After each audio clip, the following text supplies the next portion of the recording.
నీ దాసుని యొక్క నోటిని మీరు ముట్టండి, పెదవులను కాల్చండి, నాలుకని భాగించండి.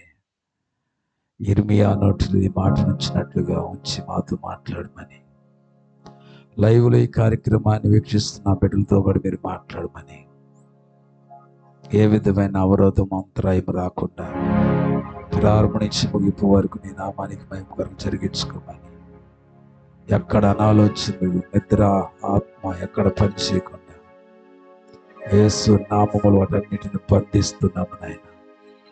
యేసు నామములు ప్రతి బలహీనతని వాక్యం ఎన్న తోడిన దూరమైపోవును గాక. నీ వాక్యము విన్న తోడని ప్రతి బంధకాలు తెగిపోవును గాక. నీ వాక్యము విన్న తోడనే బంధకాలు తెగిపోవును గాక. కట్లు విడిపోవును గాక. నిత్రాత్మ యేసు నామములు వైదొలిగిపోవును గాక. అనాలోచనలకు దారి తీసే ఆత్మ యేసు నామములు దూరమైపోవును గాక. నీ ఆత్మ మా మధ్యలో అల్లాడును గాక. నీ కనుదృష్టి మా మధ్య ఉండును గాక. మండుచున్న పదలో నుంచి మోషేను దర్శించిన స్వరం మమ్మలందరినీ దర్శించును గాక. ప్రత్యక్ష గుడారం మీదకు దిగి వచ్చిన మహిమై స్థలములకు దిగి వచ్చును గాక. పాపులు పశ్చాత్తాపపడుదురు గాక. రోగులు స్వస్థత పొందుకుందురు గాక. మారు మనసు లేని వారి మారు మనసు పొందుదురు గాక. ఎందరైతే ఈ మైక్ శబ్దం ద్వారా ఈ మాటలు వింటున్నారో వారిలో ఒక క్రియ జరుగును గాక. వారి మనసు మారి నూతన పరచబడును గాక. యేసయ్య శక్తి కలిగి నామముని దాసుని సిలువ చాటు మరుగుపరిచి మాతో మాట్లాడమని ప్రార్థించి వేడుకొంచున్నాము తండ్రి. ఆమేన్. హల్లెలూయా. అందరికీ వందనాలు. బాగున్నారు అందరూ?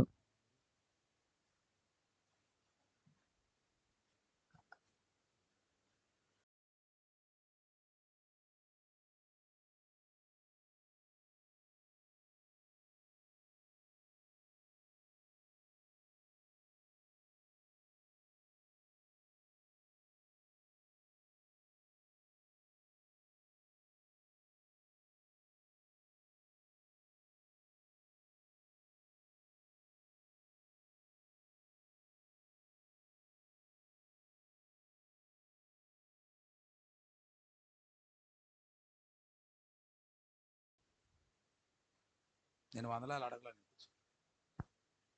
హల్లెలూయా, హల్లెలూయా. మంచిది.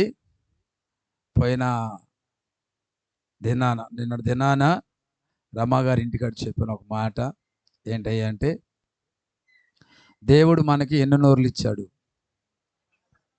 ఒకటా?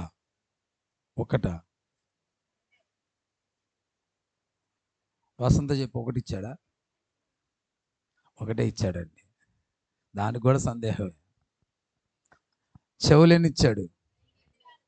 కొంతమందికి 3 ఉంటాయి తెలుసా?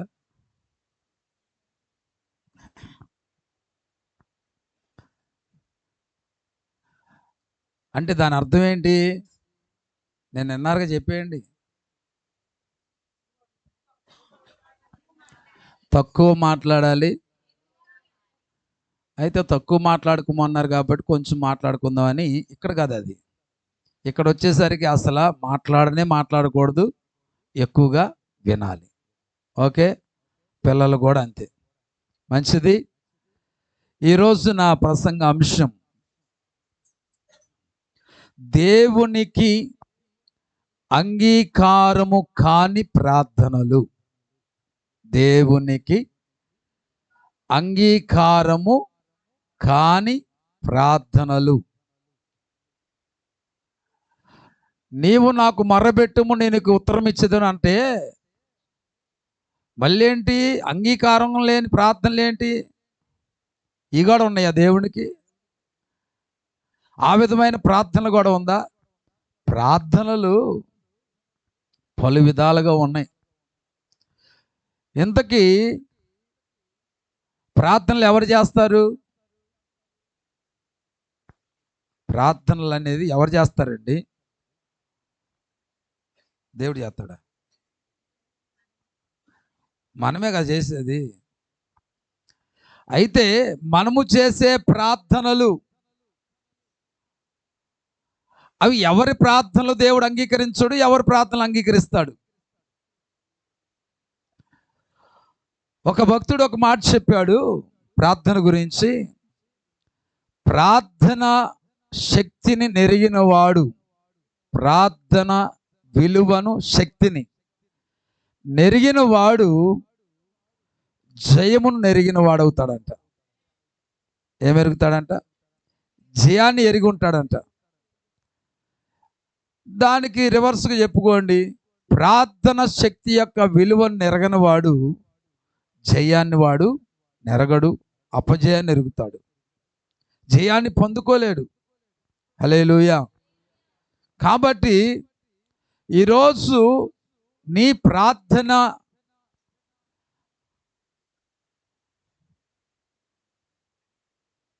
ఎవరు కళ్ళు మూసి ప్రార్థన చేయమాకండి. ఇక్కడ అందరు కళ్ళు తెరిచి కూర్చోండి. అర్థమైందా? నాకు కానీ ప్రార్థన అప్పుడు కళ్ళు తెరిచిన, వాక్యం ఎప్పుడు ప్రార్థన చేసిన, అందరూ చెప్తున్నా, అస్సలు క్షమించేదే లేదు. స్తోత్రం. అంటే నా ప్రసంగం మీకు అలా జోలపాటలాగా ఉందా? నన్ను చూస్తేనే నిద్రలు పోతాయే. స్తోత్రం. ఏం పోతాయి? నిద్రలు పోతాయి. అయినా మీకు అంత డేర్ అంటే ఏం చెప్పుకోవాలి అసలు? అయినా ఎక్కడున్నా మనం? నన్ను చూసి పక్కన పడింది, అసలు నాకు విలువ వద్దు. ఎక్కడున్నా మనం? ఆ దేవుడు ఎవరై ఉన్నారు? దహించు అగ్ని. ఆయనే అగ్ని కదా. ఆ అగ్ని వచ్చి నిన్ను, రాజు నిన్నేం అంటలేదులే, నువ్వు కళ్ళు కాయకుండా ఎర్రగా అలాగా నా ఇంకా కన్నారకుండా చూస్తాడు రాజు. హల్లెలూయా. ఓకే, మంచిది, జాగ్రత్తగా విందాం. యోహాను సువార్త 9వ అధ్యాయము 31వ వచనం. యోహాను సువార్త 9వ అధ్యాయం 31వ వచనం. దేవుడు పాపులు మనవిని. ఏముంది అక్కడ? ఎందుకు అంత కంగారు పడుతున్నావు నువ్వు? ఏముంది చెప్పు. నువ్వు చదివింది కరెక్టేనా? నువ్వు ఇంకోటి యాడ్ చేసావు. అంటే మనకు వాడికి భాష వచ్చు కదా, మనం మాట్లాడే పదాలు అలాగే వెళ్ళిపోతాయి కొన్నిసార్లు ప్రసంగం, అదే చదివే విధానం. నాకు కళ్ళజోడు ఉంది కానీ గుడ్డోడు కాదు నేను. అర్థమైంది? మీకన్నా ఎక్కువ కనబడుతుంది నాకు. కంగారు పడమాక. మాటకి గ్యాప్లు ఉన్నప్పుడు దాన్ని జాగ్రత్తగా చదవాలా. కలిపి కొట్టే మాకండి, కలిపి రైటింగ్ చేసినట్టుగా చదువులో. చదువు, జాగ్రత్త చదువు. ఆశ మంచిదే పాపం, చదవాలని ఆశ ఉంటుంది పాపం. ఎందుకు వచ్చానరా బాబు నేను తిరుగు వదిలేసి ఇక్కడ కనుకుంటుంది. చదువు. దేవుడు పాపుల మనవి ఆలకింపడని. ఇప్పుడు చూడండి ఎంత అర్థమైంది అందరికి, మీ అందరికి. పాపుల మనవి ఆలకింపడని ఎరుగుదుము. ఎవడైనను దేవభక్తుడైయుండి ఆయన చిత్తము చొప్పున జరిగించిన ఎడల ఆయన వారి మనవి ఆలకించును. దేవుడికి స్తోత్రం కలుగును గాక. హల్లెలూయా, హల్లెలూయా. ఈరోజు ప్రియ దేవుని బిడ్డలారా, 28వ వచనం నుండి ఒకసారి చూడండి. అందుకు వారు, నీవే వాని శిష్యుడవు, మేము మోషే శిష్యులము. దేవుడు మోషేతో మాట్లాడినని ఎరుగుదుము గాని వీడెక్కడి నుండి వచ్చెనో ఎరుగమని చెప్పి వారిని దూషించిరి. అందుకు ఆ మనుష్యుడు, ఆయన ఎక్కడ నుండి వచ్చెనో మీరెరుగకపోవుట ఆశ్చర్యమే, అయినను ఆయన నా కన్నులు తెరిచెను. దేవుడు పాపుల మనవి ఆలకింపడని ఎరుగుదుము. ఎవరు చెప్తున్నారు? ఎవరు చెప్తున్నారు? చెప్పండి.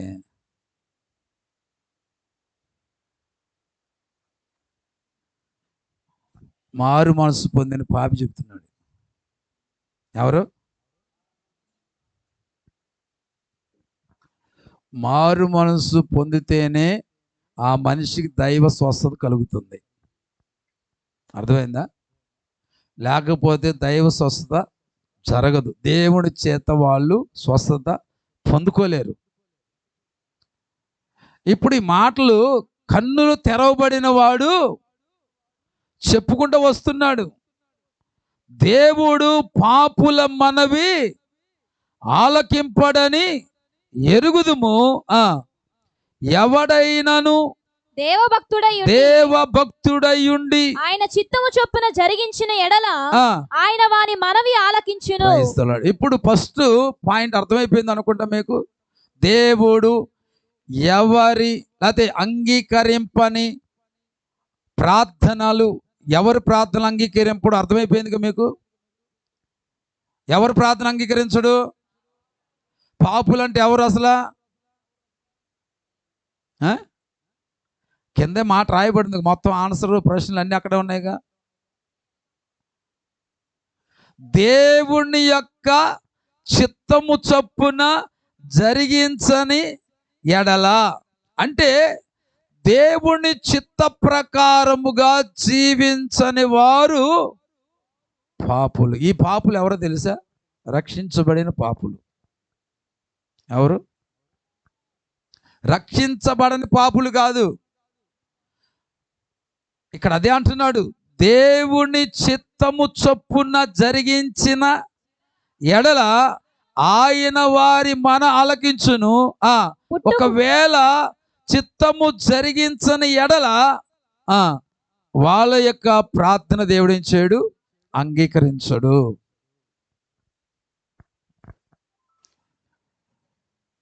దేవుని గురించిన అవగాహన లేని వారు ఆ రోజు వచ్చి ఒక మాట విని, యేసయ్యా నువ్వు మంచోడు అంట, నువ్వు గొప్పోడు అంట, నువ్వు స్వస్థపరుస్తావంట, నీ యందు విశ్వాసం ఉంటే విడుదలిస్తావంట అని దేవుడి గురించి అంత అవగాహన లేకపోయినా దేవుడి గురించిన మాటలు విని ప్రార్థించిన వారి యొక్క పాపి ప్రార్థన దేవుడు ఆలకిస్తాడు. కానీ మారు మనసు పొంది పాపిగా ఉన్న వారి ప్రార్థన దేవుడు ఏం చేయడు? అంగీకరించడు. ఇప్పుడు ఎక్కువ శాతం అంట కొత్తగా వచ్చిన వారి మధ్యలో జరిగే అద్భుతాలు పాత వారి మధ్యలో జరిగే అద్భుతాలు కానీ ఎక్కువ జరుగుతున్నాయి అంట. వీళ్ళు ఎందుకంటే సీనియర్లు అయిపోయారు. వీళ్ళు పరిశీలి గుంపులాగా తయారైపోయారు. ఎలాగైపోయిందంటే భక్తి జీవితం సున్నం కొట్టిన సమాధుల్లాగా తయారైపోయినాయి. అందుకని ఈ జీవితాలు ఎలాగుంటున్నాయి అంటే ప్రార్థిస్తున్నా కానీ దేవుడి కార్యం జరగట్లా. ఈరోజు ప్రియ దేవుని బిడ్డలారా, ఇక్కడ అదే చెప్తున్నాడు కదా, రక్షింపబడిన వారు కాదు, రక్షింపబడిన పాపుల గురించి ఈ మాట రాయబడి ఉంది ఇక్కడ. అంటే రక్షింపబడి పాపులుగా పిలువబడేవారు ఎవరు? ఈ పాపములు రక్షింపబడిన వారి మధ్య కనబడే పాపములు అంట. ఈ పాపములు ఎవరి దగ్గర కనబడతాయి అంట? ఈ పాపములు ఎవరి దగ్గర కనబడతాయి? రక్షింపబడిన వారి మధ్యలో కనబడతాయి అండి ఈ పాపములు. రక్షింపబడిన వారి దగ్గర కనబడవంట. ఎందుకంటే దేవుడి చిత్తం ఏంటో వాళ్ళకి తెలియదు కదా, దేవుడు ఆజ్ఞ అంటే వాళ్ళకి తెలియదు కదా, దేవుడు ఆలోచన అంటే వాళ్ళకి తెలియదు కదా. తెలియకపోవడం వలన వాళ్ళ దగ్గర ఈ యొక్క ఆలోచన అనేది గుర్తించలేం. ఇంతకీ వీళ్ళ యొక్క మధ్యలో కనబడే పాపం ఏమిటో అంటే ఈ పాపములు రక్షింపబడిన వారి మధ్యనే కనబడే పాపాలంట. ఆ పాపములు ఏంటి అని అంటే జాగ్రత్తగానండి, దేవుడు చెప్పిన దానిని చెయ్యకుండుట పాపం ఒకటి. ఏంటండి? దేవుడు చెప్పిన దానిని చేయకుండుట. ఈ పాపం ఎవరి దగ్గర కనబడుతుంది? రక్షించబడిన వారి దగ్గర కనబడుద్దా? రక్షించబడిన వారి దగ్గర కనబడుతుంది ఈ పాపం. అది రక్షించబడిన వారి దగ్గర కనబడుతుంది. ఎందుకంటే వాళ్ళకి తెలుసు దేవుడి చిత్తం ఏంటో తెలుసు, దేవుని ఆలోచన ఏంటో తెలుసు, దేవుడి వాక్యం ఏమని బోధిస్తుందో తెలుసు, దేవుడి ఆజ్ఞలు ఏంటో తెలుసు, దేవుని యొక్క కట్టుబాట్లు ఏంటో తెలుసు, కట్టడలు ఏంటో తెలుసు, ఆయన నిబంధనలు ఏంటో తెలుసు, ఆయన ఆజ్ఞాపించిన ఆజ్ఞలు ఏంటో తెలుసు. తెలిసి వీళ్ళు ఏం చేయరంట, చెప్పినది చేయకుండా జీవిస్తారు. ఇది ఎవరి దగ్గర కనబడుతుంది అంటే రక్షింపబడిన పాపుల దగ్గర కనబడుతుంది.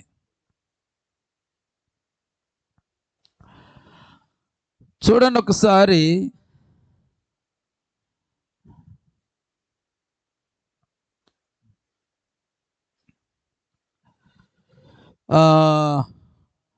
ఉదాహరణకి మనం కానీ గమనిస్తే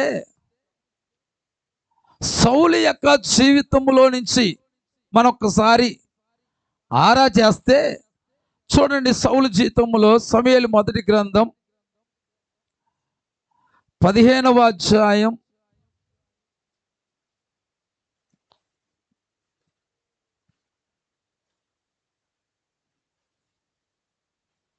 21వ వచనం నుండి చదువుదాం.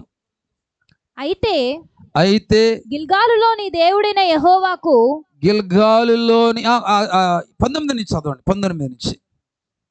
నీవు ఎందుచేత యెహోవా మాట వినక, యెహోవా అంటే ఇక్కడ మనం చదువుకున్న పాయింట్ ఏంటి, దేవుడు చెప్పిన దానిని చేయకుండుట పాపం కదా. ఇది ఎవరి మధ్యలో కనబడుతుందని చెప్పాను, రక్షించబడిన పాపుల మధ్యలో కనబడే పాపం. ఇప్పుడు అంటే రక్షింపబడి అంటే దేవుడి గురించి తెలిసి, దేవుడి చిత్తము గురించి తెలిసి, దేవుడి ఆజ్ఞల గురించి తెలిసి, దేవుని యొక్క నియమాల గురించి తెలిసి, దేవుడి ఆజ్ఞల గురించి అన్ని తెలిసి కూడా చెయ్యనటువంటి, చెప్పిన దానిని చేయకుండా జీవించే వారి జీవితాల్లో కనబడే పాపం అన్నమాట. ఇప్పుడు దానికి ఉదాహరణగా సౌలు జీవితంలో ఇప్పుడు కనబడుతుంది. ఏమన్నాడు ఇక్కడ, నీవు ఎందుచేత యెహోవా మాట వినక దోపుడు మీద ఎగబడి ఆయన దృష్టికి కీడు చేసిదివనెను. చూడండి, ఇక్కడ సమూయేలు సౌలుతో చెప్తున్నాడు, ఎందుకురా రాజా సౌలయ్యా యెహోవా మాట వినకోకుండా దోపుడు మీద ఎగబడి, ఏంటంట, అది దేవుడి మాట కాదు, అది దేవుడి మాట ప్రకారంగా చేసే పని కాదు, దేవుని యొక్క మాట ప్రకారంగా వెళ్ళే మార్గం కాదు. అయినా దాని విషయంలో ఏం చేస్తున్నాడంట, ఎగబడి. ఒక సామెత అయితే ఉందండి, చేతులు గాలి ఒకటి సత్తనేనంట. సామెత చెప్పండి. ఇల్లు గాలి ఒకటి సత్తంటే ఏదో సామెత ఉంది, చెప్పట్లేదు మీరు ఎవరు, మా మాలస్యం అంటే చెప్పేది ఇక్కడ.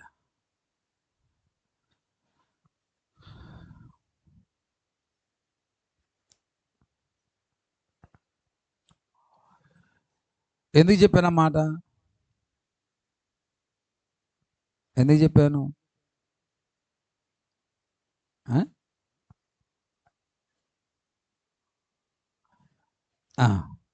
ఎగబడి. అప్పుడప్పుడు మనం న్యూస్లో చూస్తూ ఉంటాం, పాపం ఆయిల్ ట్యాంకరు, ఆయిల్ ట్యాంకరు జర్నీలో వెళుతూ ఏమైంది, అదుపు తప్పి బోర్ల పడిపోయింది, బోల్తా పడిపోయింది, బోర్ల పడిపోయింది, పల్టీలు కొట్టి పడిపోయింది. పడిపోయి వాడి బాధ వాడి పడి సత్తా ఉంటే, అయ్యో నా ట్యాంకర్, నూనె ట్యాంకర్ పడిపోయిందిరా బాబో అని వాడి పాపం ఎవరి దగ్గరకో వెళ్ళి, అయ్యా కొద్దిగా ఫోన్ చేసుకుంటానయ్యా, ఒకసారి మా ఓనర్ గారికి ఫోన్ చేసి చెప్పాలి, ట్యాంకర్ పడిపోయింది, నూనె ట్యాంకరు కముక్కమంట, ఎవరినైనా పిలుస్తారమని చెప్పి ఎవరిదో ఒకటిది పనికిమాలోడిది వెళ్ళి ఫోన్ అడిగి తీసుకుంటాడు. వాడు ఫోన్ ఇస్తాడు, ఇచ్చి తర్వాత ఏం చేస్తాడు, ఊరు మొత్తానికి చెప్తాడు, ఏమని, రే మన ఏరియాలో నూనె ట్యాంకర్ పడిపోయిందిరా 2 రోజులు అనగా నీళ్ళు వచ్చాడు ఎట వస్తాడు? బకెట్లు వేసుకొని క్యాన్లు వేసుకొని.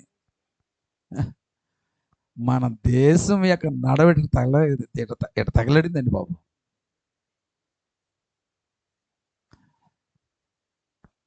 అసలు పాపం నూనె ట్యాంకర్ పడిపోయి వాడు బాధపడుతుంటే పడిపోయి అయ్యో ఏం చేయాలి, అక్కడి నుంచి బయట ఎలా పడేయాలనే ఆలోచన లేకుండా దొరికిందో సొందురా బాబు అని చెప్పి అసలే నూనె రేట్లు ఎక్కువైపోయినాయి. వచ్చేవాడు ఎలా వస్తారండి? ఆడు మొయ్యడానికి కూడా ఓపిక లేకపోయినా సరే 2 బకెట్లు తెస్తాడు ఆడు ముసలోడు. తెచ్చేసి ఏం చేసుకుంటాడని తోసుకొని తోసుకొని తోసుకొని ఇంటికి తీసుకెళ్తారు. వీళ్ళు దారి మధ్యలో ఎక్కడ పారిపోసేస్తారు, ఎగబడిపోతారు. దోపుడు సొమ్ము తనది కాని దాని కొరకు ఏం చేస్తారండి? ఎగబడిపోతారు. ఊరకనొచ్చి దానికి ఏమైందండి? ఊపి ఎక్కువ ఉంటుందండి. ఊరకనొచ్చి దానికి ఏముంటుంది? ఊపి ఎక్కువ ఉంటుంది. ఊరకనొస్తుందండి చాలు.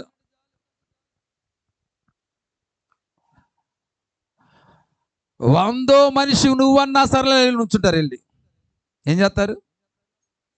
100 మనిషి నువ్వన్నా లైన్లో నుంచుంటారు.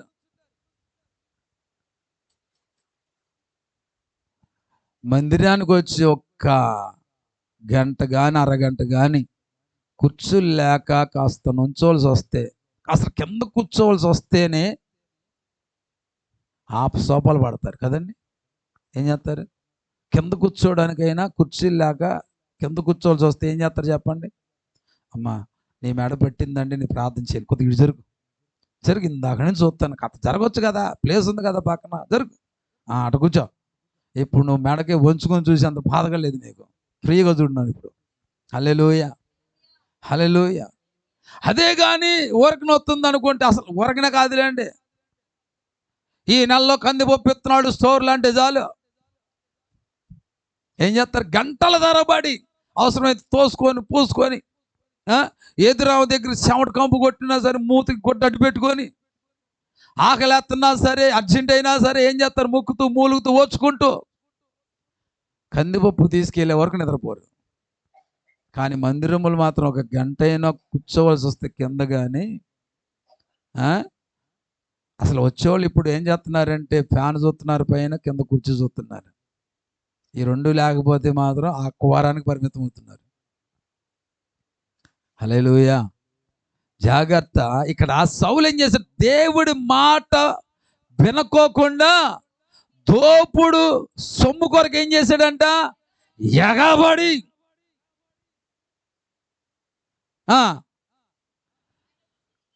ఆయన దృష్టికి ఏం చేస్తావు నువ్వు? కీడు చేసితివనెను. ఇప్పుడు సౌలయ్య గారి మాట చూడండి. అందుకు సౌలు ఆ మాట అనవద్దు. వార్నింగ్. చేసిన తప్పు చెబితే ఏంటండి? అయ్యగారు ఎంత మీరు నా ఇల్లు ఓపెనింగ్ చేశారు అయినంత మాత్రాన, నాకు బాగోపోతే ప్రార్థన చేశారు అయినంత మాత్రాన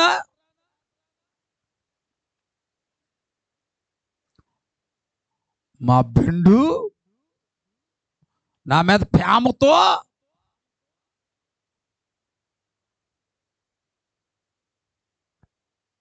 ఎక్కడి నుంచో కొన్ని కిలోమీటర్ దూరం నుంచి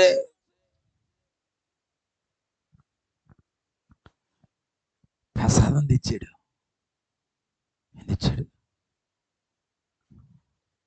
ఈరోజు ఓ సిస్టర్ గారు వచ్చారు.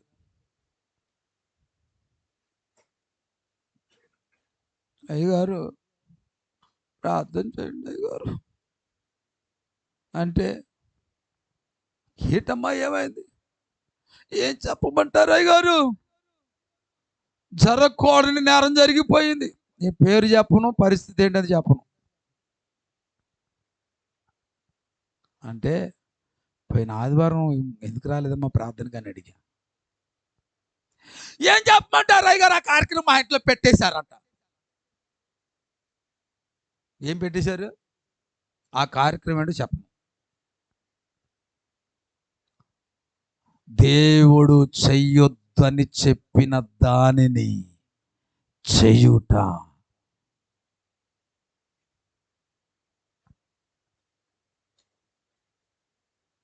అది మనకి తగదు.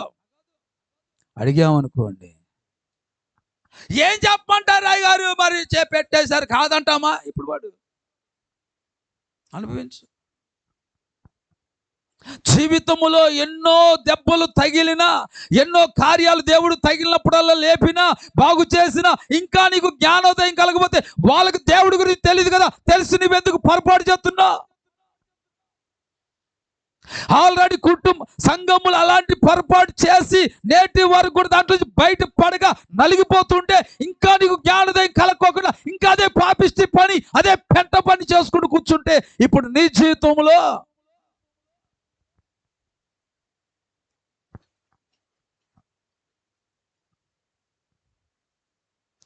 ఏం చేస్తాం?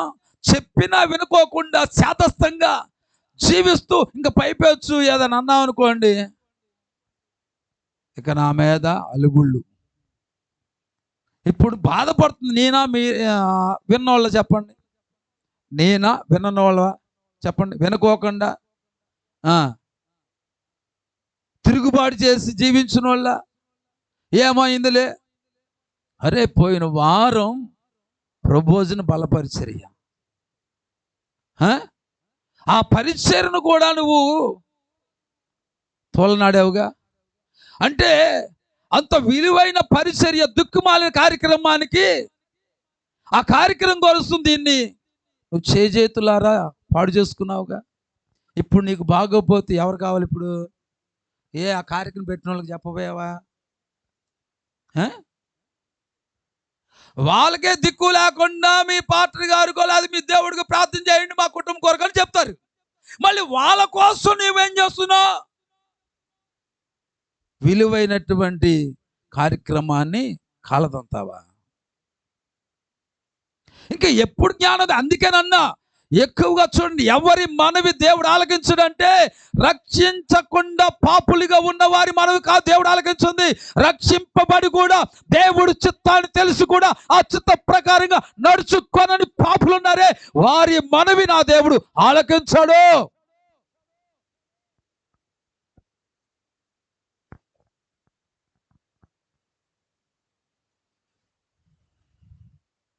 బాధపడితే సుఖమేంటి చెప్పండి? ఇంకా చేసిన తప్పు చెప్తేనో ఇంకేమంటారంటే, ఇక దానికి కూడా కొంతమంది మొఖాలు ఏమైపోతాయి, వాసిపోతూ ఉంటాయి. మొఖాలు చిన్నబుచ్చి చేసుకుంటారు. పాస్టర్ గారు నువ్వు ఎందుకు చేయాలా? నేను ఎందుకు చెప్పాలా? నువ్వు చేయకపోతే నేను చెప్పను కదా. నువ్వు కరెక్ట్గా ఉంటే దెబ్బలు ఎవరికి పడతాయండి? దెబ్బలు ఎవరు కొడతారు? టీచర్ గారు. అంతేగాని మళ్ళీ చెప్పిన మాట ఇచ్చిన వరకు చేయకపోతే వాళ్ళకి కొట్టేది. కొట్టిన తర్వాత ఎందుకు కొట్టారని 2 పీకుతారు. అవునా? ఇంకా 2 పీకుతారు, మళ్ళీ ఎగస్ట్రా వడ్డీ కూడా వేసేస్తారు. కానీ పాస్టర్ గారు ఎందుకు చేశారన్నమాట జాలేక. ఇంకో మాట చెప్తున్నా, ఒకవేళ ఎందుకు చేశారన్న దానికి కూడా అలిగావా, డబుల్ బ్లెస్సింగ్ ఇస్తాడు దేవుడు తర్వాత. మీ ఇష్టం చెప్తున్నా. ఇలాగా చెప్పినోళ్ళు సేవకులకు దొరికినందుకు దేవుడికి స్తోత్రం చెప్పుకోండి. హల్లెలూయా. దాకుడు మూచి దండ కోరి ఎక్కడ దొంగలు అక్కడే గాప్సీ సాంబార్ పుట్టి అని చెప్పేవారు ఉన్నారనుకో, జీవితంలో ఎదగలేమండి. ఉన్నది ఉన్నట్లుగా, వాక్యము ఉన్నది ఉన్నట్లుగా బోధించే దైవ సేవకులు దొరికే టైం చాలా అరుదైపోయింది ఇప్పుడు. మీరు కావాలంటే యూట్యూబ్లో, ఫేస్బుక్లో పెట్టుకోండి, 100 ప్రసంగాలు వినండి, 100 ప్రసంగాలు, 100 పాస్టర్లు బయటికి తీయండి, వాళ్ళు ఎంతమంది గద్దిస్తూ. అసలు ఇర్మియాకు అప్పగించిన పరిచర్య ఏంటండి? ఒకసారి తీయండి. ఇర్మియా గ్రంథం 1వ అధ్యాయం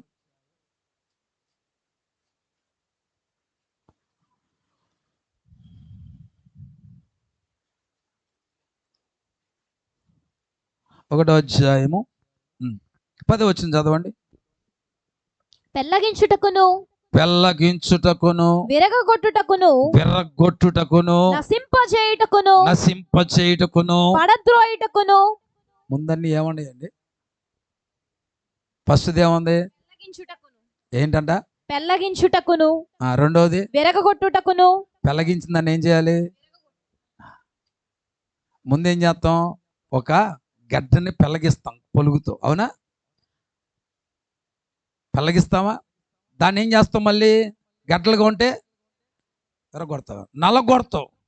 నల్లగొడతామా? నల్లగొట్టిన తర్వాత ఇంకేముంది అక్కడ?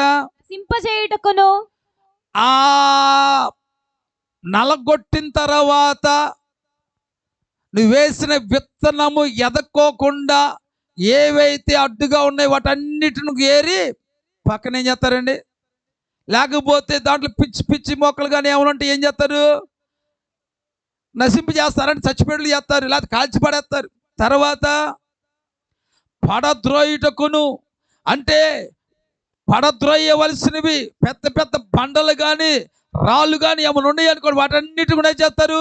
పడద్రోస్తారు.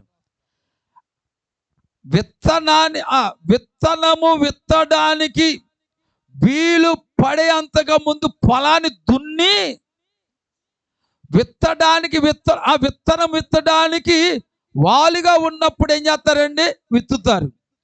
విత్తినప్పుడు ఆ విత్తనం ఏం చేస్తుంది? ఫలిస్తుందా లేకపోతే నశించిపోద్దా? ఫలిస్తుందా లేకపోతే ఫలించదా? చెప్పండి. నువ్వు నాటాలన్నా విత్తాలన్నా దానికి ముందు ప్రాసెస్ ఏమవ్వాలి? వెలిగించాలి, విరగొట్టాలి, నశింపచేయాలి, పడద్రోయాలి. అప్పుడు నువ్వేం చేయాలి? చెప్పండి. అక్కడ ఏముంది? కట్టుటకును నాటుటకును నేను ఈ దినమున. హల్లెలూయా. ఒక మనిషిని కట్టాలి అంటే ముందు సరిచేయాలి. సరిచేయాల్సిన ఇప్పుడు ఎక్కడ పడితే అక్కడ కట్టిపడేస్తారండి ఇల్లు. ఎలా పడితే అలాగుంటే కట్టేస్తారా? ఇప్పుడు దీని మీద స్లాబ్ వేసేమనుకుని ఉంటుంది, అది పక్కన ఉన్న దాని మీద. దాన్ని ముందుగా చేయాల్సిన ప్రాసెస్ అంతా చేసిన తర్వాత నువ్వు ఏం చేసినా ఆ కట్టినా నాటినప్పుడు అదేమవుతుంది? ఇప్పుడు కట్టాలన్నా నాటాలన్నా రెండిటికి ఉపయోగకరంగా వాలుగా ఉండేట్లు ముందు చేయాల్సిన ప్రాసెస్సే ఆ 4 పనులు. హల్లెలూయా. ముందు ఏం చేయాలి? పెళ్ళగించాలి. నువ్వు నాటాలంటే ముందేం చేయాలి? పెళ్ళగించాలి. తర్వాత విరగొట్టాలి. ఒకవేళ నువ్వు కట్టాలంటే ఏం చేయాలి? విరగొట్టాల్సినవి విరగొట్టాలి, పెళ్ళగించవలసినవి నాటాలంటే పెళ్ళగించాలి, నాశనం చేయవలసిన వాటిని నాశనం చేయాలి, పడద్రోయవలసిన వాటిని పడద్రోయాలి. అప్పుడే కానీ నీవు కట్టాలన్నా నాటాలన్నా వీలవుతుంది. హల్లెలూయా. ఇవేం చేయకోకుండా చేసావనుకో, నాటిందోను పెరగదు, కట్టిందో నిలవదు. చెప్పండి. నాటిందోను పెరగదు, కట్టిందోను. అది నువ్వు నాటింది పెరగాలన్నా కట్టింది నిలవాలన్నా పైన ముందు చెప్పు 4 పనులు చేయాలి. హల్లెలూయా. ఇప్పుడు సంఘాన్ని కట్టాలన్నా సంఘాన్ని నాటాలన్నా సరే దానికి ముందు ఏం చేయాలంటే చేయవలసిన పనులు చేయాలి. హల్లెలూయా. అప్పుడే అది గొప్ప ఫలాన్ని, అది ఎక్కువ సంవత్సరాలు మనకు నీడని ఇవ్వగలుగుతుంది. Praise the Lord. హల్లెలూయా. అలా కాకుండా ఎలా పడితే అలా చేశారనుకోండి, ఏమవుతున్నారంటే చాలామంది మరలా ఏమండి లోకంలో కలిసిపోవడానికి, మళ్ళా జీవితాలు పాడైపోవడానికి, ఆ జీవితాలు క్రీస్తు కొరకు నిలబడలేకపోవడానికి, వారు ఫలించలేకపోవడానికి కారణం ఏంటంటే రాంగానే ఏం చేసేస్తున్నారు? ఒక పద్ధతి లేకుండా నాటేస్తున్నారు, ఓ పద్ధతి లేకుండా కట్టిపడేస్తున్నారు. కట్టేయంగానే గాలి రాగానే ఏమవుతున్నారండి? వీళ్ళు నాటిందోనో గాలికి ఎగిరిపోతుంది, కట్టిందోనో గాలికి ఊడిపోతుంది. స్తోత్రం. హల్లెలూయా, హల్లెలూయా. కాబట్టి యిర్మీయాకు దేవుడు అప్పగించాడు, ఒక రాజ్యానైనా, ఒక వ్యక్తినైనా, ఒక సంఘానైనా, ఒక పరిచర్య అయినా కట్టాలంటే ఎలాగ కట్టాలో యిర్మీయాకు దేవుడు తెలియజేశాడు. ఎప్పుడైతే ఈ ప్రాసెస్ కింద ఒక సంఘము, ఒక కుటుంబం, ఒక వ్యక్తి కట్టబడతాడో, ఒక రాజ్యం కట్టబడుతుందో, ఏమన్నా ఒక ఇల్లు కట్టబడుతుందో, అది స్ట్రాంగ్గా నిలబడుతుంది. హల్లెలూయా, హల్లెలూయా. మా అమ్మ 25 సంవత్సరాలు భక్తులు అలాగే నిలబడగలిగిందంటే వాళ్ళ ఆత్మీయ తండ్రి గారు ఎట్టబడితే అట్ట నాటేలావని కట్టుబడేలా ముందు ఏం చెప్పాలి అన్ని ఫుల్గా ఇచ్చారు కాబట్టి, ఇవన్నీ ముందుగా ప్రిపేర్ చేశారు కాబట్టి అన్నిటికీ నిలదొక్కుని నిలబడి ఈరోజు బహుగా ఫలిస్తూ ఉంది. Praise the Lord, hallelujah. అలా చెప్పినప్పుడు వినుకోకుండా ఈ సౌలు అయ్యగారు సమూయేలుని ఏమన్నాడు, నువ్వెంత నన్ను అభిషేకిస్తే మాత్రం నీ నోటికి అదుపు ఉండద్దా,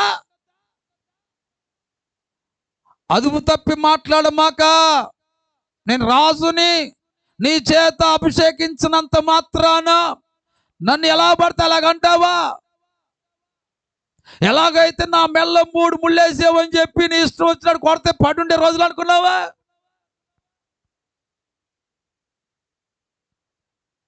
స్తోత్రం. తలకాయలు కూడా ఊపేస్తున్నారు వీళ్ళు.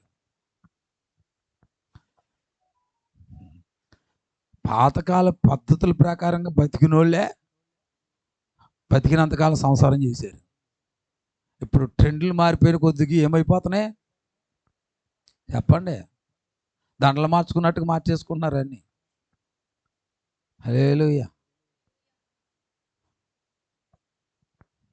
ఈరోజు ప్రియ దేవుని బిడ్డలారా, ఉన్న మాట సమూయేలు సౌలుకి చెప్తే సౌలు అంటున్నాడు, ప్రవక్త ఆ సమూయేలుతో అన్నాడు, ఆ మాట అనమాక నువ్వు. ఏ మాట అన్నాడండి? ఏ మాట అన్నాడు? ఉన్న మాటేగా ఉంది, ఇంకా లేని మాట ఏం చెప్పాడు అక్కడ?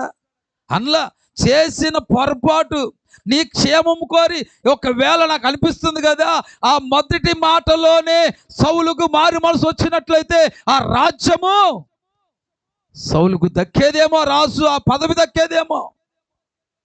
నేను అనుకుంటున్నాను కదా, దేవుడు ఎప్పుడు కూడా ఏం చేస్తాడంటే ఒక మనిషికి అవకాశం ఇచ్చి చూస్తాడు. అవకాశాన్ని చేతులారా నువ్వు పాడు చేసుకుంటే పీఠం కదులుద్ది. అంతే. ఏం కదులుద్ది? పీఠం కదులుద్ది. ఆల్రెడీ దైవ సేవకుడు ద్వారాగా దేవుడు ముందుగానే బయలుపరిచి ఈ ఉపవాస ప్రార్థనలకు, మీ ఇంట్లో జరిగే ప్రతి ప్రార్థన అంశాలకు ముందుగా మీలో ఉన్న లోపాలను ఏం చేయాలి మీరు ఒప్పుకొని దేవుడి దగ్గర పశ్చాత్తాపడి మీరు ప్రార్థన చేసుకున్నప్పుడే ఆ తర్వాతే మీ కుటుంబ అంశాల గురించి ప్రార్థనలని ఆల్రెడీ దేవుడు ఒక సూచనగా ముందే చెప్పాడు. మనలో ఉన్న ఆలోచన చెప్పమంటారా? ఎందుకు ఒక విశ్వాసి పదే పదే పదే పదే తప్పులు చేసుకుంటూ పాపాలు చేసుకుంటూ దేవుడి వాక్యాన్ని విరుద్ధంగా జీవించడానికి కారణం ఏంటి చెప్పమంటారా? ఏముందే, ఇవాళ పాపం చేద్దాం, రేపు ఉపవాస ప్రార్థన కూర్చొని చేసి నాయన క్షమించు, నాయన క్షమించు, నాయన ఏడు చేస్తా. దేవుడు ఏం చేసేస్తాడు? క్షమించేస్తాడు. మనకు అలవాటు అయిపోయిందేగా ఇది జీవితం. నేను అంటున్నా నిజమే, దేవుడు క్షమించేది వాస్తవమే కాదంట్లా, కానీ ఆయన శిక్షించేవాడు అనే సంగతి కూడా నువ్వు గుర్తిస్తే ఎంత బాగుంటుంది. నేను అంటాను 10 సార్లు దేవుడు క్షమించి ఒక్కసారి తీర్పితే ఏమైపోతావు చెప్పు? దోలు తీరిపోదు. మళ్ళీ క్షమించుకోవడానికి ఉంటాం మనం. ఏమండి, పాపిష్టి బుద్ధి అండి ఇది. అందుకని పాపం జోలికి వెళ్ళిపోతాం మనం. మన దేవుడు క్షమించేస్తాడు, ఏం పర్వాలే, అరే ఇవాళ పాపం చేసేస్తాడు, రేపు పొద్దున క్షమాపణ అడుగుతా, దేవుడిని క్షమించేస్తాడు ఆయన. క్షమించడానికే కొన్ని అవకాశాలు ఇచ్చినప్పుడు అర్థం చేసుకోకపోతే మళ్ళీ కోలుకోవడానికి కూడా అవకాశం ఉండదు. ఇక ఆ మాట ఉన్న మాట చెప్తే, అయ్యా నువ్వు ప్రవక్తివి, దీర్ఘదర్శివి అయ్యా, దేవుడు ఏదో నీకు భయపరుస్తాడు అయ్యా, కాబట్టి నేను చేసిన తప్పును తెలియజేశాడు కాబట్టి నన్ను క్షమించాయా క్షమించాయా, ప్రవక్త గారు, యాజకులు గారు నన్ను క్షమించండి సమయలయ్య గారు అని చెప్పి క్షమాపణ అడిగినా బాగుండేదేమో. నాతాను ప్రవక్త దావీదు ఆ మనుషులు నువ్వే అనగానే ఏం చేశాడండి? ఆ మాట అనుతున్నాడా? ఎవడక్కడ ఈ నాతాను వేసిండ్రా అన్నాడా? ఆ మాట అన్నంగానే తన్ను తాను దేవుడికి సరెండర్ అయిపోయాడండి. హల్లెలూయా. సంఘంలో కొంతమంది దావీదు లాంటి వాళ్ళు ఉంటారు, సౌలు లాంటి వాళ్ళు ఉంటారు. స్తోత్రం. ఎలాంటి వాళ్ళు ఉంటారు చెప్పండి? ఇప్పుడు ఏ జీవితం మంచిదంటారు? దావీదులాగా ఉంటే మంచిదంటారా, సౌలులాగా ఉంటే మంచిదంటారా? ఒకవేళ నీ సౌలు లాంటి జీవితం ఉన్నట్లయితే దావీదుకు మారుదు కాక. ఒక్క ఆమె అనలేదు, చూసారా? మీరు మామూలులా ఆమె నన్ను ఒక మాట వచ్చింది బయటికి.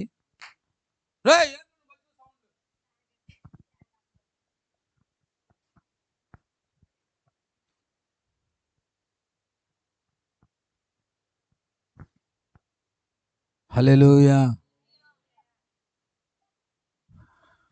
మొదటి రాజుగా కొమ్ములు ఎక్కువ.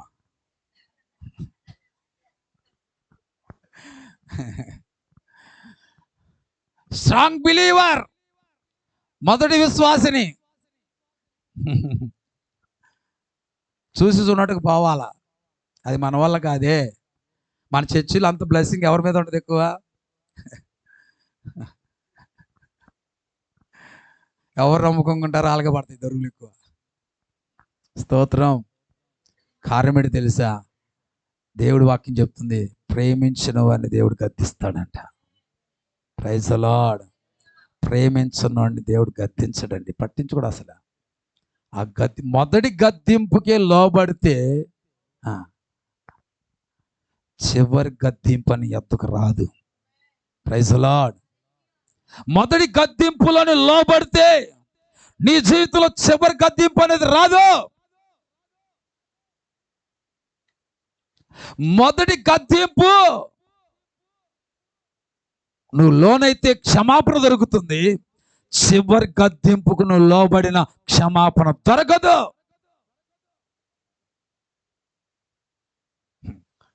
త్రాసులో నిన్ను దేవుడు ఏం చేస్తాడు? తూకం వేసేస్తాడు. అప్పటికి నువ్వు తక్కువగా ఉండవు కాబట్టి తీసి పక్కన పడేయడమే. చక్కగా తూగేవాడిని పెడతాడు, దాంట్లో కూర్చోబెడతాడు. హల్లెలూయా. రాజా సమయలా నువ్వు ఆ మాట అనవద్దు నాన్న. తర్వాత ఏం జరిగింది? మాట విని నేను ఓరి పాపాత్ముడా ఏమంటున్నాడు మళ్ళీ ఇక్కడ? నేను యెహోవా మాట విని యెహోవా నన్ను పంపిన మార్గమున పోయి అమాలేకుల రాజైన అగగును తీసుకొని వచ్చితిని, కానీ అమాలేకులను నిర్మూలము చేసి తిని. ఒకసారి పేజీ తిప్పండి, 15వ అధ్యాయం 3వ వచనం చదవండి. కాబట్టి నీవు పోయి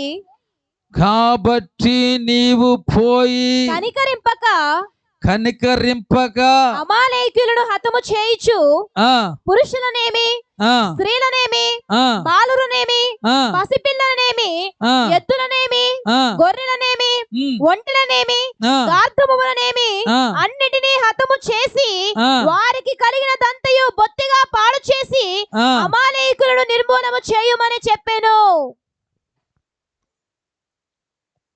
సౌలు అలా చేశాడు అక్కడ.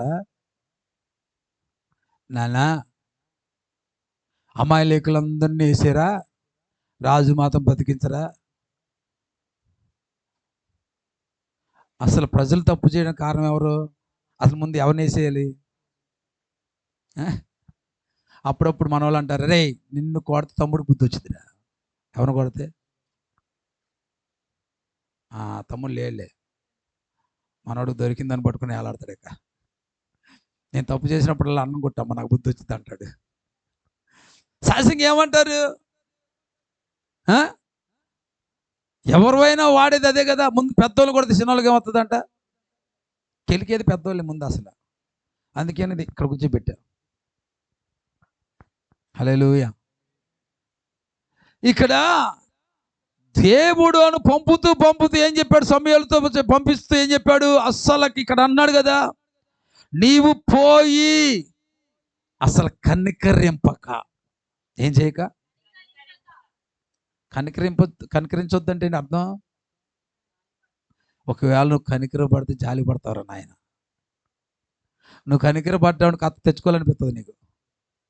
అందుకే అసలు కనికరింపక అమాలేకీలను హతము చేయొచ్చు, పురుషులనేమి, స్త్రీలనేమి, బాలులనేమి, పసిపిల్లనేమి, ఎద్దులేమి, గొర్రెలనేమి, ఒంటెలనేమి, గర్భములేమి అన్నిటినీ హతము చేసి వారికి కలిగిన దాంతో బొత్తిగా పాడు చేసి అమాలేకీలను నిర్మూలము చేయమని చెప్పాను.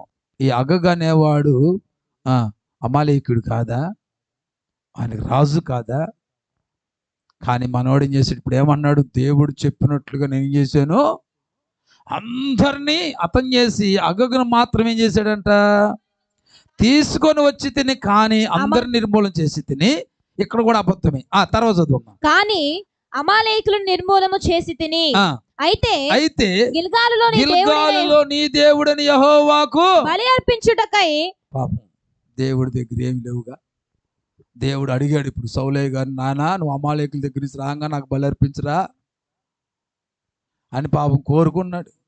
అరే చెప్పింది చేయరా బాబు అంటే చరిత్రలు అడుగుతుంటారు కొంతమంది. దేవుడు ఏం చెప్పాడు ఈ మనోడు చెప్పే కబుర్లేంటి ఇక్కడ. కొంతమంది కవరింగ్లు చేయడానికి బలి అతికేసుకుంటారు అన్నిటిని. అన్ని అప్పుడప్పుడు అన్ని ఏం చేస్తారంటే చేసిన తప్పు కాదనిపించేటట్లుగా కవర్ చేసి మాట్లాడేస్తూ ఉంటారు. ఈరోజు అంటున్నాను, నా దగ్గర కవర్ చేయొచ్చు కానీ దేవుడి దగ్గర కవరింగ్లు ప్యాకింగ్లు ఏమి ఉండవు. అక్కడ డైరెక్ట్ అటాకే కాదు. మొదటి గద్దెంపుకి విన్నామా సరే, లేదంటే మరొక అవకాశం కూడా ఇవ్వడు దేవుడు. తర్వాత ఇక్కడ అంటున్నాడు కదా, శపితములకు గొర్రెలలోను. చూడండి, గిల్గాలులో నీ దేవుడిని యెహోవాకు బలర్పించుటకై జనులు ఎవరంట? రాజుగారు ఈ పనికి మాలోడనో సమూయేలు మాట ఖాతరు చేయాల, అంటే దేవుడి మాట ఖాతరు చేయాల. ఇప్పుడు రాజుగారి మాట ఇప్పుడు ఏమయ్యారంటే జనులు కూడా లెక్క చేయలేదన్నట్లుగా ఏం చేస్తున్నాడంటే మనోడు తప్పు చేసి ఇప్పుడు ఎవరి మీద వేసేస్తున్నాడండి? జనుల మీద. నేను అంటాను, వాళ్ళు బుద్ధి గడ్డి తిన్నారు అనుకుందాం. ఎవరు? జనులు. వాళ్ళు తెచ్చింది ఏంటో నీకు తెలుసు. ఇప్పుడు మన ఇంటిది కాని తెచ్చినప్పుడు నా బంగారమే ఎంత దర్జాగా తెచ్చావరా, దానా దా తీసుకొచ్చి ఇంట్లో బీరువాలో పెట్టరని చెప్తారా తల్లిదండ్రులు? ఇప్పుడు ఈ బుడ్డది ఏదో ఒకటి వేసుకొచ్చేస్తుంది అనుకుందాం. ఈ బుడ్డది వీళ్ళ ఇంట్లో ఎక్కువ ఉంటుంది. వాళ్ళ ఇంట్లో వస్తువు ఈ పిల్ల తీసుకెళ్ళి వెనక్క నీకు ఇచ్చింది అనుకో, దీనికోసం నేను రోజు ప్రార్థన చేస్తున్నాను అమ్మ బుడ్డిదానా, నా బంగారం ఏమి చేయలేని పని చేసి అమ్ముద్దా అమ్మ బంగారం అని చెప్పి తీసుకెళ్ళి ఇంట్లో పెట్టుకుంటారా? నిజమైన దైవభక్తి కలిగిన వారు, బిడ్డలేక క్షేమం కోరిన వాళ్ళు అయితే ఏం చేస్తారంటే పట్టాపట్ట 2 పీకి ఇంకోసారి తెత్తావై వస్తువు, వాళ్ళింటికి వెళ్ళి వీళ్ళింటికి వెళ్ళి వస్తువులను తీసుకొచ్చి ఇంట్లో పెడితే ఎవరు అంటారు అని చెప్పి పట్టాపట్ట 2 పీకి ఇంకోసారి తేవడానికి కూడా మనసు లేకుండా 2 పీకుతారు. అవునా కాదా? తెచ్చారు. ఆ తెచ్చింది ఏంటో కూడా మనవాడు చెప్పేస్తున్నాడు. ఏం తెచ్చారంట ఈ జనులు? శపితమైన దాన్ని తెచ్చారంట. ఏం తెచ్చారంట? అన్నాడుగా దేవుడు. ఏం చెప్పాడు? అసలు శపితమైన దానిని కొంచెం కూడా తీసుకురావద్దురా బాబు, పూర్తిగా నాశనం చేసేయమన్నాడు కదా. నీకు ఆజ్ఞాపించింది నీతో పాటుకు వచ్చిన జనులకు చెప్పట్లేదు నువ్వు. వాళ్ళు ఏం చేశారంట, ఈ మనోడు చేసిన తప్పుని ఏం చేస్తారంటే ఇప్పుడు కవర్ చేసి అది ఎవరి మీద నెట్టేస్తున్నాడండి? కొంతమంది మంచి టాలెంట్ కలిగిన వాళ్ళు ఉంటారండి. నేను అందుకే నాకు గృహదర్శనాలు ఎక్కువ చేయను. చేస్తే అసలు రంగు బయటపడుద్దని ఎక్కువ చేయను నేను. కొంతమంది అంటారు వచ్చే ముందు ఫోన్ చేశారండి అయ్యగారు మా ఇంటికి, నా మీద ప్రేమతో ఏదో రెడీ చేస్తారని కాదు, కొన్ని రంగులు బయటపడతాయి అని. ఒక ఆమంది డైరెక్ట్గా నన్ను, అయ్యగారు అసలు ఫోన్ కూడా చేయలేదు వాళ్ళు మా ఇంటికి వస్తున్నట్టుగా. ఏ అమ్మా చెప్పుతే దొరికిపోయేవాళ్ళం కాదు కదా. కొంతమంది ఏం చేస్తారంటే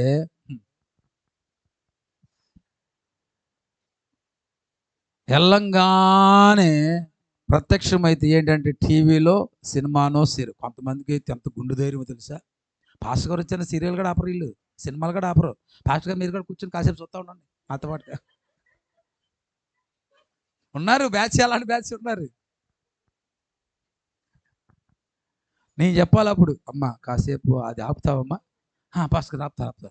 అసలుకి అసలు భయం కూడా ఉండదు. కొంతమందికి కానీ వణుకు పుట్టుద్ది, కానీ కొంతమంది ధైర్యం చూసి నాకు వణుకు పుట్టుద్ది.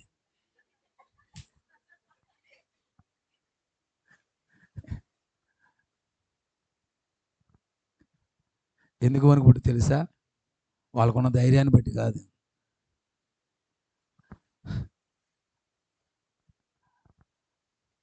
వాళ్ళ ఫీజులు మాడిపోతాయి, అది భయం నాకు. ఏమవుతాయి, వాళ్ళ ఫీజులు మాడిపోతాయి, అది నా భయం, ఆ వణుకు నాకు. హల్లెలూయా. ఇంకా కవరింగు ఎదవగాడికి చెప్పా, టీవీలో సినిమా చూడొద్దురా అంటే ఈడు ఏం చేశాడా, సినిమా పెట్టాడండి ఈడు అని వాడెంక చూపుతాడు. ఎప్పటికీ నిద్రపోయి ఉంటాడు వాడు. అప్పుడు ఇంకేముంది, నాలుగు ఊడిపోయి మూడు పడితే ఇంకేమన్నా, ఆడు గురకలేసి పడుకుంటాడు ఆడు. ఇంకొక మాట చెప్పాలంటే ఈ వయసులో ఉంటాడు ఆడు, ఈడికి ఆ రంది.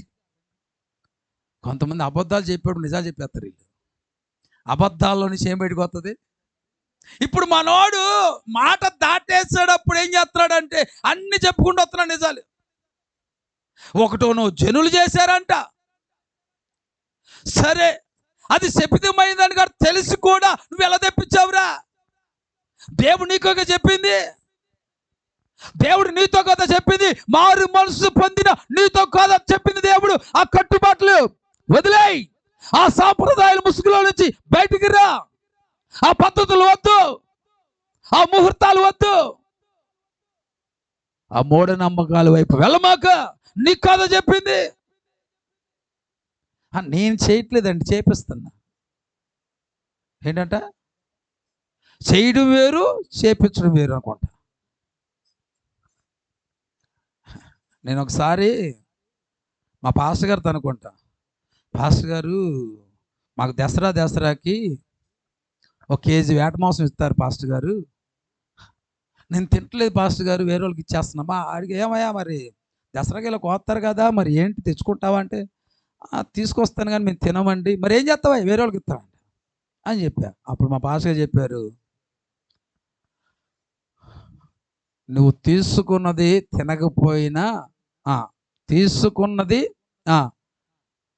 నువ్వు తింటే ఎంత పాపమో, తీసుకున్నదని అని వేరే వాళ్ళతో తినిపించడం కూడా అంతే పాపం. నువ్వు చెయ్యట్లా, చేయడం ఎంత పాపమో, చెయ్యకూడని దాన్ని చేపించడం కూడా అంతే పాపం.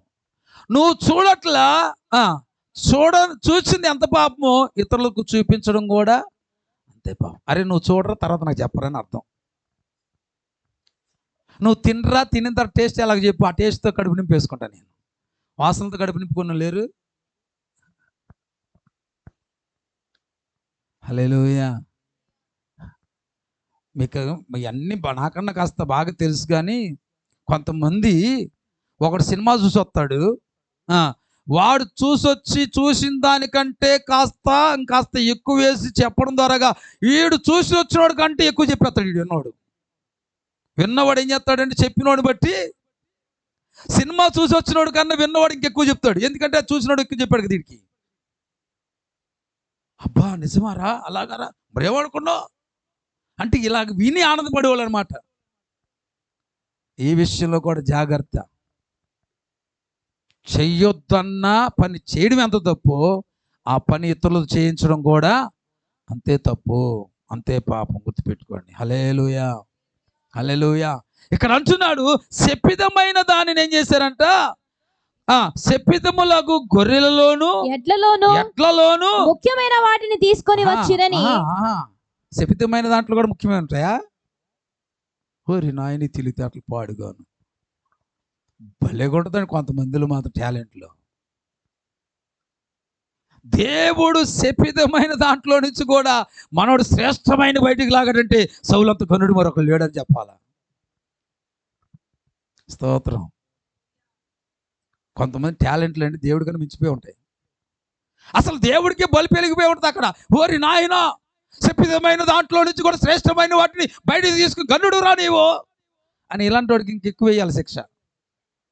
ఎందుకంటే దేవుడు కూడా లేని జ్ఞానం మనోడికి వచ్చింది కాబట్టి.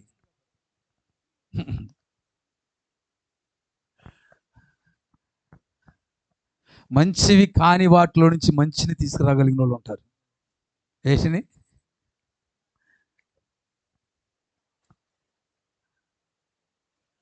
ఇక వాళ్ళకి రంగు పూసి తీసుకొస్తారో లేకపోతే ఏం చేసి తీసుకొస్తారో తెలియదు మనకి. ఏమండి, మొత్తం పుచ్చిపోయిన ఎరుకొచ్చారండి. పుచ్చిపోయిన వాటిలో నుంచి పుచ్చింది లేదు తీసుకొస్తారు బయటికి. తీసుకొస్తారా? మరి సౌలు చూసారా? మీకు ఎప్పుడైనా ఐడియా కావాలంటే సౌలు దగ్గరికి వెళ్ళండి. శపితమైన వాటిలో నుంచి శ్రేష్టమైన దాన్ని తీసుకొచ్చాడు సౌలు బయటికి. ఎంత ఘనుడో. హల్లెలూయా, హల్లెలూయా. తర్వాత ఏమన్నాడు చూడండి ఒకసారి. అందుకు సమూయేలు తాను సెలవిచ్చిన ఆజ్ఞను ఒకడు గైకొనుట వలన, అరే పిచ్చి మోకవాడా, దేవుడికి శపితమైన దాంట్లో ముఖ్యమైనవి శ్రేష్టమైనవి కాదురా కావాల్సింది దేవుడికి. దేవుడికి కావాల్సింది అంటే ఇక్కడ చెప్తున్నాడు కదా.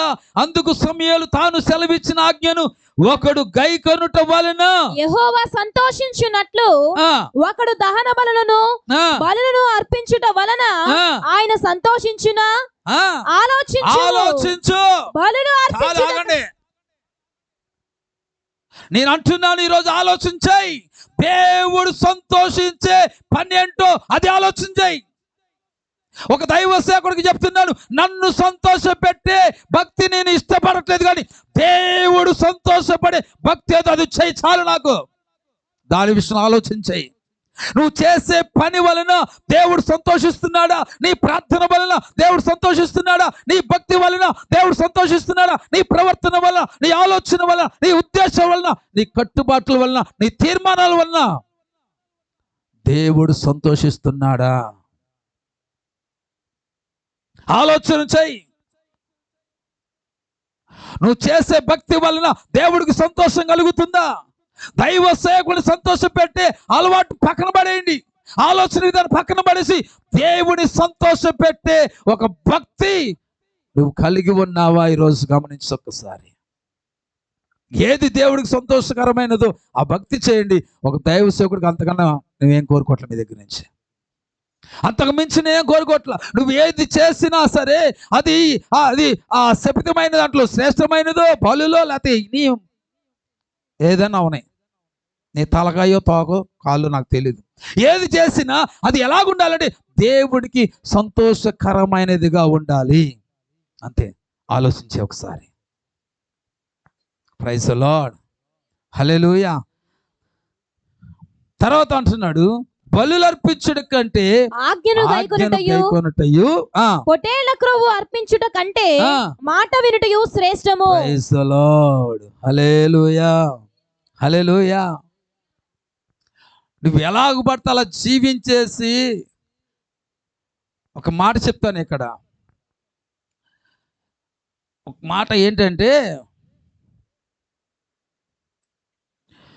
దేవునికి బలులు అర్పించుట, ఏమండి, బలులు అర్పించుట. ఒక మాట చెప్తా. బలులు అంటే గొర్రెలు, మేకలు, గొడ్లు ఇవన్నీ అవి మాత్రం అనుకోమాకండి. నువ్వు వేసే కానుకలు అర్పించుట, అది ఏ కానుకైనా సరే అర్పిస్తున్నావు కదా, నీవు దేవుడి మాట కాదనకుండా నువ్వు అర్పించే అర్పణ అది అర్పణగా ఉండిపోతుంది తప్ప అది ఆశీర్వాదకరంగా మారదు. అర్థమవుతుందా? ఎప్పుడు దేవుడి ఆజ్ఞలను పాటిస్తూ ఆజ్ఞ ప్రకారంగా జీవిస్తే ఆ అర్పణ అంగీకరించబడుతుంది. అలా కాకుండా అర్పణ వేస్ట్ అవుతుంది తప్ప ఆశీర్వాదం మాత్రం రాదు. చెప్తా, చిన్న ఉదాహరణ చెప్తా. ఎలాగంటే ఇప్పుడు నేను ఏదైనా ఒక ఉద్యోగానికి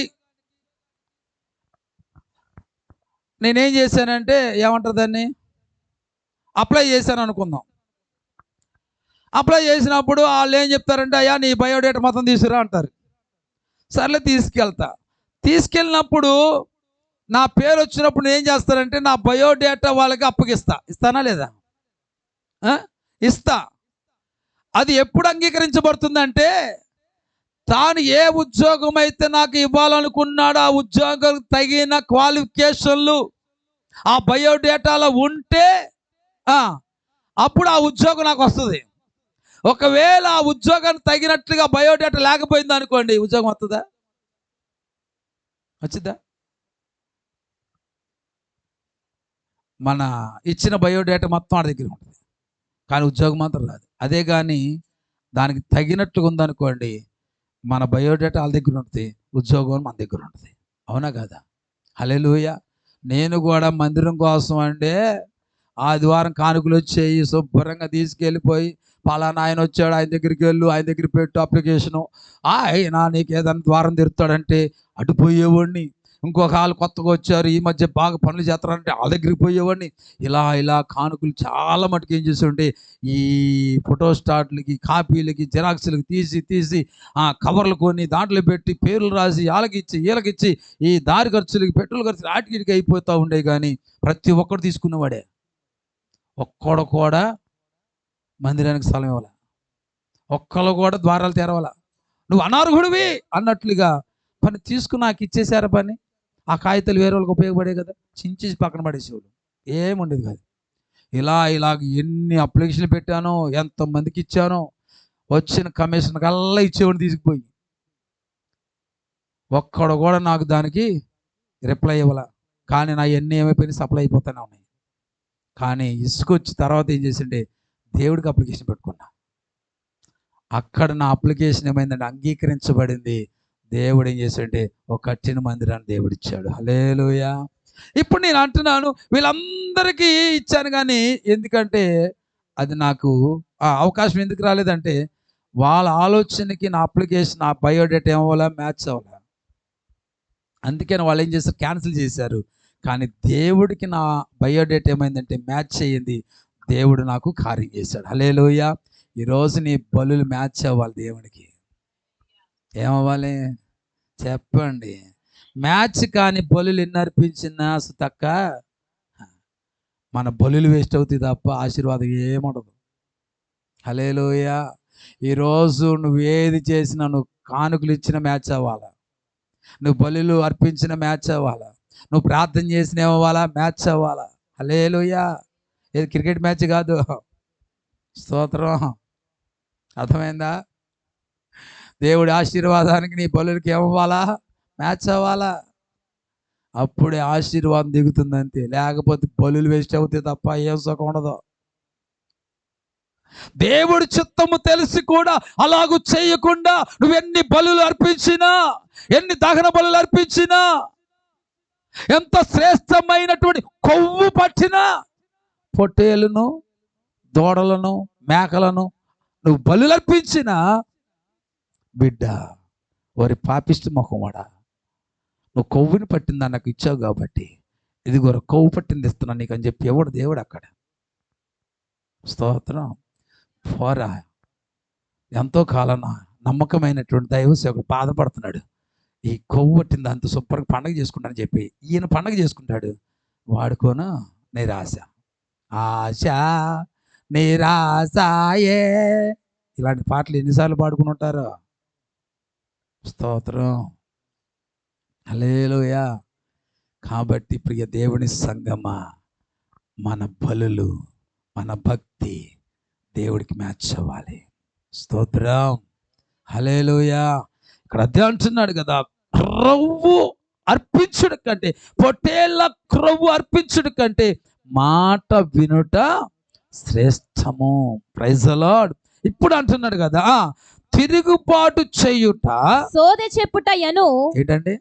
సోదె చెప్పుట తిరుగుబాటు చేస్తే దేని అర్థం అది? సోదె చెప్పుట ఎను పాపముతో సమానము, మూర్ఖత అగపచ్చుట, మాయా విగ్రహము గృహ దేవతలను పూజించుటతో సమానము. నువ్వు మూర్ఖంగా ఉన్నావంటే దేంతో సమానం చెప్పండి? నువ్వెన్నైనా చెప్పు, నాకు తోచిందే చేస్తా, చేసుకో, నీ పీట కదిలించబడుద్ది. హల్లెలూయా, హల్లెలూయా.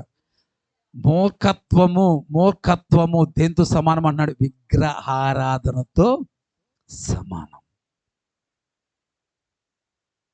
విగ్రహారాధికులు దేవుని రాజ్యాన్ని స్వతంత్రించుకోలేరు. మరి వారు ఏమి స్వతంత్రించుకుందరు అంటే అగ్నిగుండమును స్వతంత్రించుకుందరు వాళ్ళు. స్తోత్రం. హల్లెలూయా, హల్లెలూయా. ఈరోజు నీలో మూర్ఖత్వం ఉందా? జాగ్రత్త. నీలో తిరుగుబాటుతనం ఉందా? జాగ్రత్త. మారు మనసు పొంది జీవిస్తే సరి. అలాగాని జీవించకుండా మూర్ఖత్వంగాను తిరుగుబాటుతనంతో నువ్వు జీవిస్తే, ఇప్పుడు అంటున్నాడు యెహోవా ఆజ్ఞను నీవు విసర్జించితివి గనుక. ఈ రెండు నీలో ఉంటే నువ్వేం చేసినట్లు? తేల్చి చెప్తున్నాడు. ఎంత చెప్పినా నీకు బుద్ధి రాలేదు కాబట్టి నువ్వు ఆజ్ఞను విసర్జించావు కనుక ఇప్పుడు అంటున్నాడు, నీవు రాజుగా ఉండకుండా ఆయన నిన్ను విసర్జించెననగా. అది చాలండి. నువ్వు దేవుడి మాటను విసర్జిస్తే ఆయన నిన్నేం చేస్తాడు? ఆయన విసర్జిస్తే ఈ లోకంలో బ్రతకడం అనేది అంత ఈజీ పని కాదు, కష్టతరం అయిపోద్ది. హల్లెలూయా. దేవుడు కృప మనల్ని వెంబడిస్తుంటేనే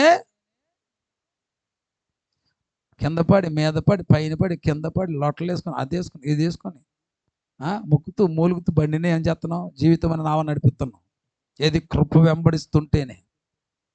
అలాగ దేవుడు కృప ఆగిపోతే చెమ్మ చెక్క చారడీసి మొక్క. ఏమండి? అసలు దేవుడు కృప వెంబడించుతుంటేనే ఈ విధంగా అయినా బతుకుతున్నావు. ఏది? దేవుడు కూడా చూస్తున్నాడుగా, సలడు చూపుతూ, ఆ ప్రేమతో, ఆ దయతో, ఆ కనికరంతో, ఆ మాటలతో ఎలాగోలాగా అప్పుడప్పుడు పశ్చాత్తాపం వచ్చి కన్నీరు కాచి ప్రభా క్షమించిన ఆయన, అది నాయన ఇది నాయన కింద మీద పడుతూనే అలాగ నడిపిస్తుంటేనే ఈ స్థాయి ఉంది కదా. అసలు దేవుడు కృప ఆగిపోతే ఒక్కసారి ఆలోచన చేసుకోండి. ఒక్కసారి కోవిడ్ క్యాంప్ చేసుకోండి. కృప ఆగిపోతే అలాగ ఉంటుంది. ఎలా ఉంటుంది? ఆ రోజులాగా ఉంటుంది. దేవుడు కృప ఆగిపోయిన సొదొమ గొమొర ఏమైపోయింది? తగలడిపోయింది. దేవుడు కృప ఆగిపోయినటువంటి నోహ కాలంలో ఉన్నటువంటి జనులందరూ ఏమైపోయారండి? జల ప్రళయంలో కొట్టుకొని పోయారు.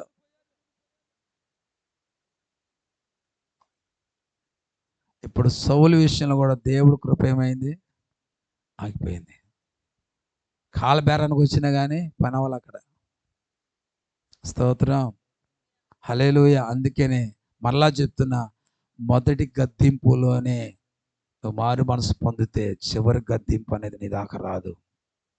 హల్లెలూయా. దావీదు మొదటి గద్దింపులోనే తన బ్రతుకును మార్చుకున్నాడు. అందుకనే మరొక గద్దింపు అనేది అవకాశం లేకుండా దావీదు తన జీవితాన్ని కట్టుకున్నాడు. అందుకనే నేను అప్పుడప్పుడు చెప్తాను కదా, పిల్లల్ని పద్దాకు కొట్టడం అనేది నీకు మంచిది కాదు, వాడికి మంచిది కాదంట.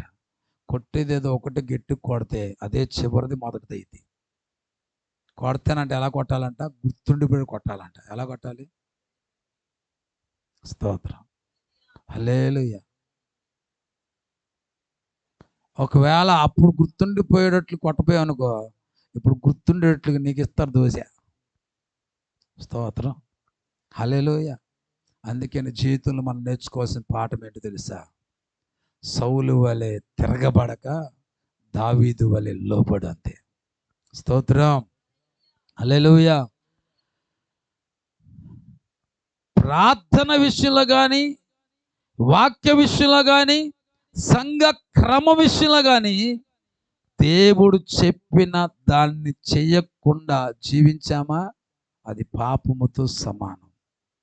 సంఘ క్రమాన్ని పాటించుకోకుండా నీకు ఇష్టం వచ్చిన రీతిగా జీవించావంటే అది పాపముతో సమానం. ఏ పాపం?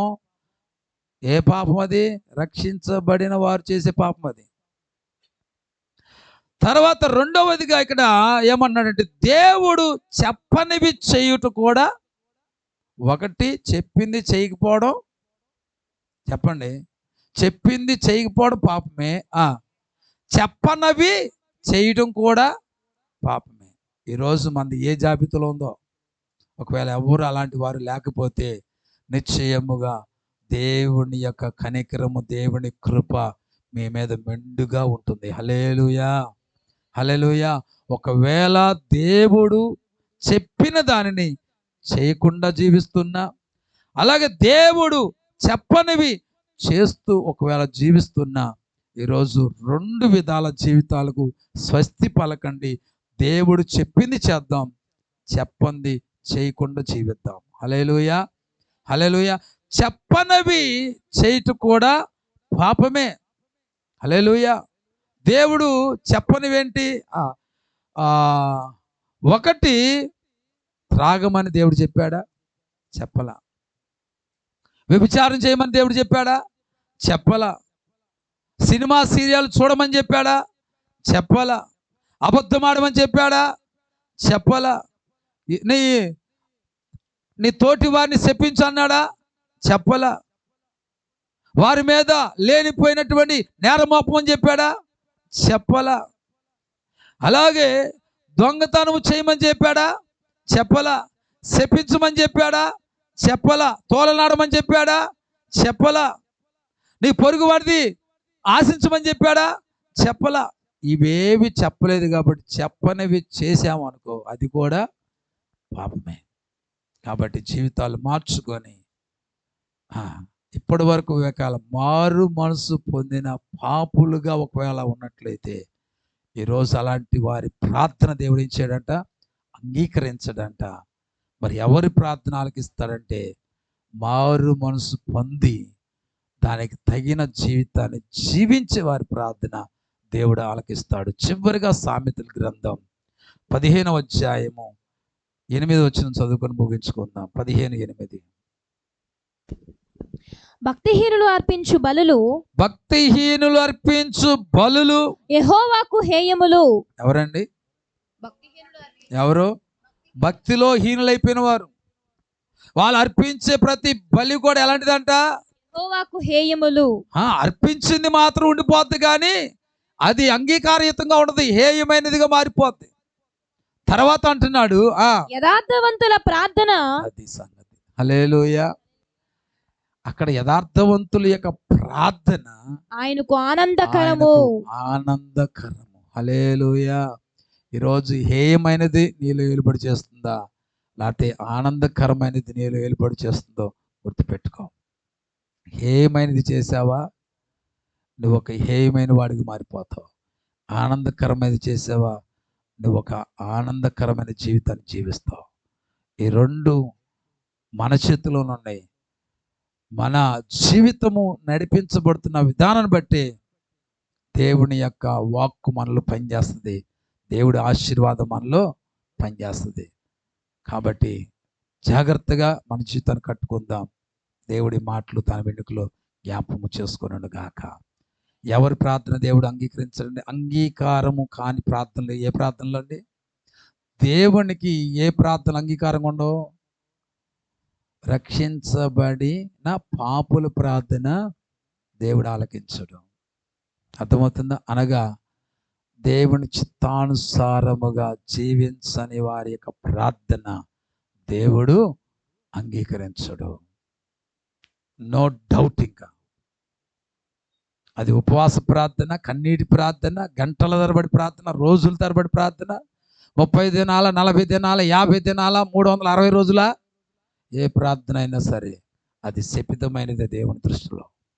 హల్లెలూయా. ఆజ్ఞ అతిక్రమమే పాపం. ఆ ప్రార్థన పాపముతో కూడినది తప్ప అది అంగీకారయుతమైన ప్రార్థన కాదు. దయచేసి కళ్ళు మూసుకొని ప్రార్థన చేసుకుందాం.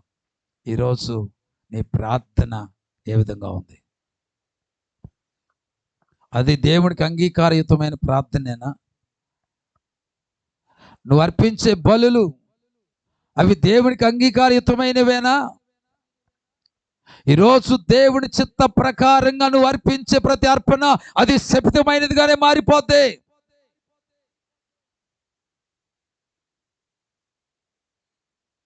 అది శాపగ్రస్తమైనదిగానే మారిపోద్ది.